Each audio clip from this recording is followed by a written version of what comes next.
Hi Clash Nation! I'm Alfred Bugabil. Let's count down with me.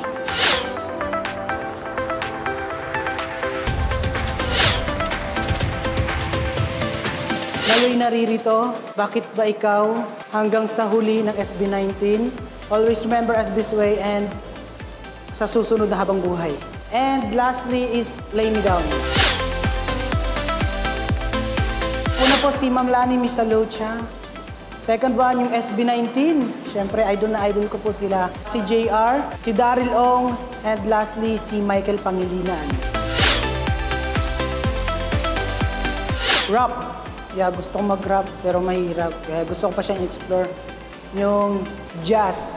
Kasi minsan lang ako kumakanta ng jazz kasi feeling ko hindi siya bagay sa akin. Pero gusto ko siyang pag-aralan kasi pag singer ka, kailangan versatile ka eh. And currently, that I'm doing R&B and rock.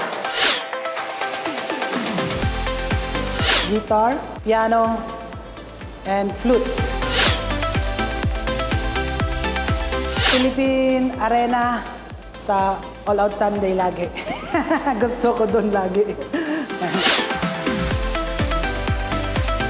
Okay, my great one inspiration in my class journey is my mother. Mama ko po na talagang siya yung pinagugutan ko po ng lakas kung bakit po ako lumalaban lagi at nagsusumikap na makapasok sa next round. Kasi alam kong proud na proud siya sa akin sa journey ko ngayon dito.